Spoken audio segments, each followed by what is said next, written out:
Hey everyone, we recently published a video about farming demons in Legion Hold for 10 hours. The response was phenomenal on that video. You guys seem to enjoy it a lot. So we're back at it again with another one. This time we're farming fire elementals in the infamous Throne of Kil'Jaeden, one of the most contested areas in the game. And for good reason, because the gold we made here is phenomenal. But we'll get to that in a moment. As we usually do with our 10-hour farm videos, we'll be starting with 0 gold in the inventory and just the bare minimum items to survive for 10 hours here. So whatever gold amount you see in my bags at the end of this and after we sell everything will be exactly how much gold we made from farming this for 10 hours. Before you start farming here, you gotta know that this is one of the few places in the game that actually require you to have a flying mount to get access to, or get summoned there if you can get a warlock and 2 other players to summon you. If you don't have enough gold to buy a flying mount, check our 55 gold tips video for ideas on how to start, and also maybe check our 10-hour farm of the Legion Hold, which doesn't require a flying mount. But with that, let's just get started and we'll talk about the rest as we go. As usual, there will be a timer on screen showing you how far into the farm I am. When that shows 10 hours, I'll stop instantly. So,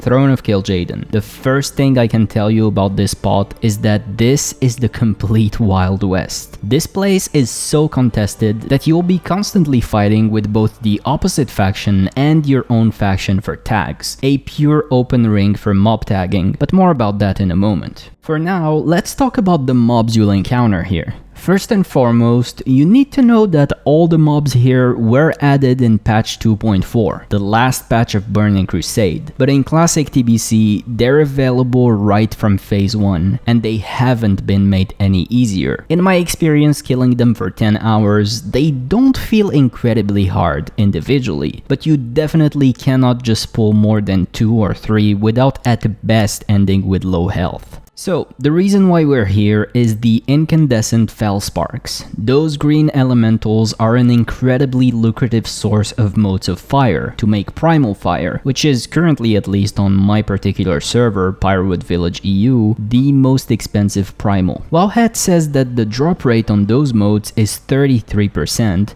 but I really feel like it's a bit more than that. Either way, those mobs are not too hard, but they do melee hit for some moderate damage. And they also cast a fireball, which doesn't deal a lot of damage, but tends to be annoying to move them to where you want. And also the reason why you can't just AoE farm this. The other type of mob you'll encounter here is the Wrath Heralds. Those deal similar damage than the green elementals, but you should really avoid pulling any of them as much as possible. The reason is simple, they simply don't drop anything interesting, not even marks of Sargeras or fell armaments for whatever reason, like the ones in Legion Hold do. So that's why you want to avoid them as much as you can. But sometimes pulling one here and there is inevitable, especially if you're gonna do this for an extended period of time like I am. And the last type of mob you'll encounter here that you absolutely want to avoid is the Fell Blood Initiates. Those are elite mobs that hit for a ton of damage and have a very large pool of health. I believe there's a quest that sends you here from the Isle of Keldanas in the last patch of the game to kill them after weakening them. But as for you right now, you should avoid them at all costs. Thankfully, for whatever reason, if you pull an elemental from a distance, no matter how close the elemental is to those mobs, they will never pull. But you can pull them from proximity, and their aggro radius is quite large compared to the rest of the mobs here. Then obviously there's Kazak, a world boss in the big platform in the middle. But this guy has a very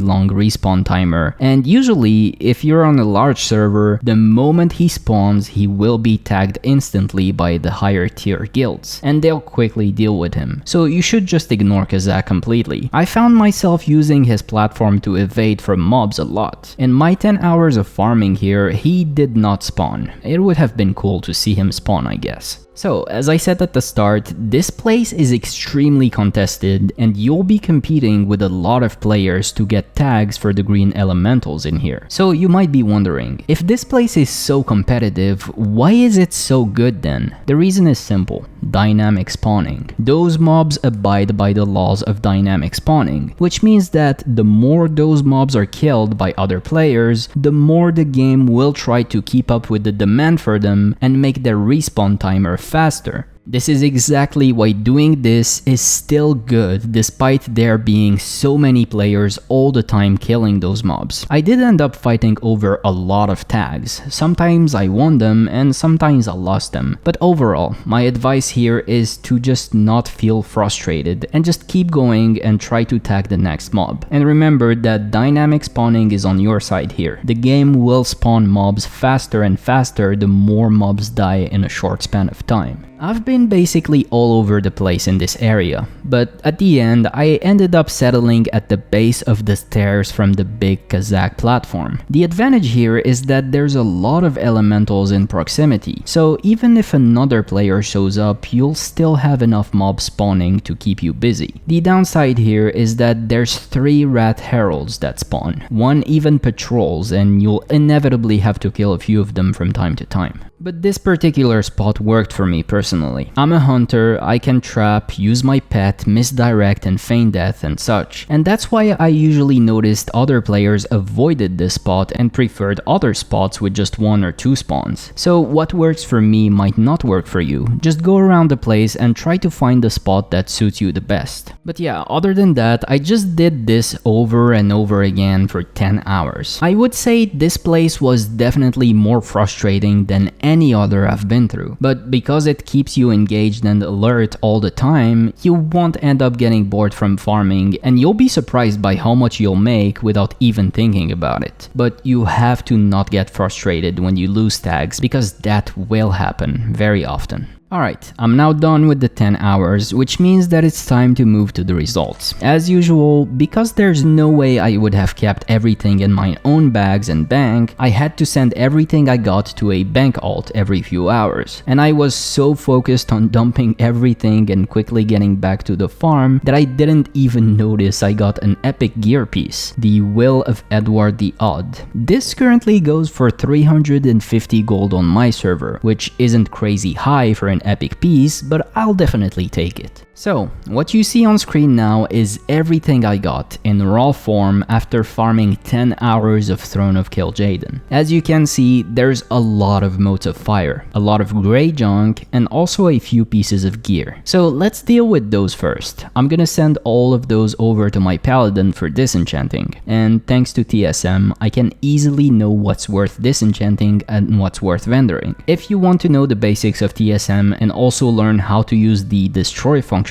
that I'm using here, head over to our 4 gold making add-ons video to learn about it there. I also got 1 Corium chest from some mob in those 10 hours, probably from the Rat Heralds. So I'll also get a rogue to open that for me. It's always worth looking for a rogue to open these for you and spend a few minutes and 1 golden tip to open them. You never know what they could contain. 95% of the time is just gonna be a green piece of gear, but you might be lucky and get a blue piece of gear. Alright, with the disenchanting out of the way, let's now move to all the junk I have in my inventory. Elementals tend to drop those elemental fragments and primordial essences. Those might seem like a waste of inventory space, but they actually vendor for quite a lot, and that's why I always keep them. After vendoring all the greys I had, I ended with a very nice amount, 238 gold. That's just from selling all those greys, so you can see why I always advise you to keep them and mail them over to a bank alt when your inventory gets full. Okay, moving on to the fun part, Motes of Fire, which is going to be the bulk of our profit at the end. In 10 hours of farming fire elementals, I ended up with a whopping 667 Motes of Fire, and after turning all of them into Primal Fire, that's 66.7 Primal Fire in total. Primal Fire currently sells for 29 gold on my server, which is the highest of all primals, except Primal Might of course. So that's already almost 2,000 gold just from selling those primals, if I manage to sell all of them for that price of course. Now, I'm trying to decide whether I want to make something more profitable out of those 60-ish netherweave cloths I got. I feel like it's kind of not worth it, but Nah, whatever. I'll do it just to show you guys what you can do with those to make significantly more gold out of them if you have large quantities. So because I'm a tailor, which I recommend anyone get, at least on a profession alt, to have some passive income every 4 days with tailoring cloths. But anyways, because I have tailoring, I can turn those raw netherweave cloths into imbued netherweave cloths. The process is a bit annoying because you have to be in Shatterat to do it, but I really recommend doing that if you have large quantities. I ended up just making 3 with what I had, which was probably not worth my time, but you get the point. So, what you see on screen is my final inventory. Out of farming Throne of Kil'Jaeden for 10 hours, we got 66.7 Primal Fire, 11 Elemental Fire, 3 bolts of imbued netherweave, 2 bolts of netherweave, 2 netherweave cloth, 35 arcane dust, 8 greater planar essences, 4 super healing potions, 1 super mana potion, and most importantly, an epic piece of gear, Will of Edward the Odd. I'll put all of these things on the auction house, and thanks to the magic of editing, we'll jump straight to after they sold. Well,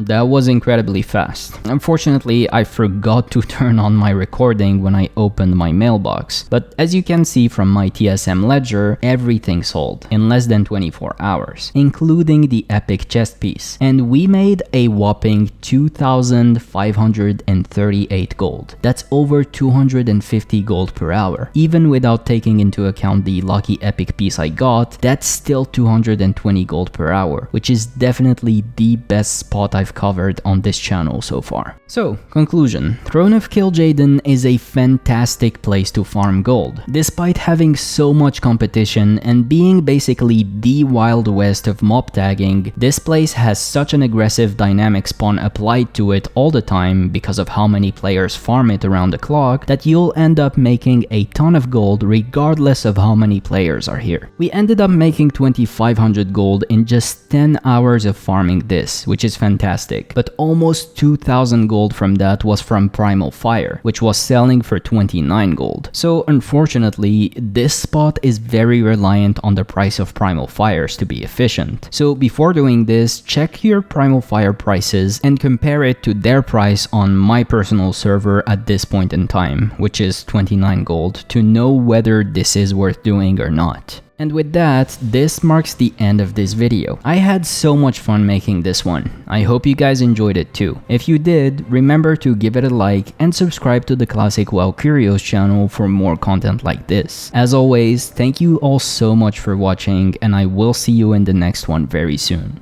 Bye for now.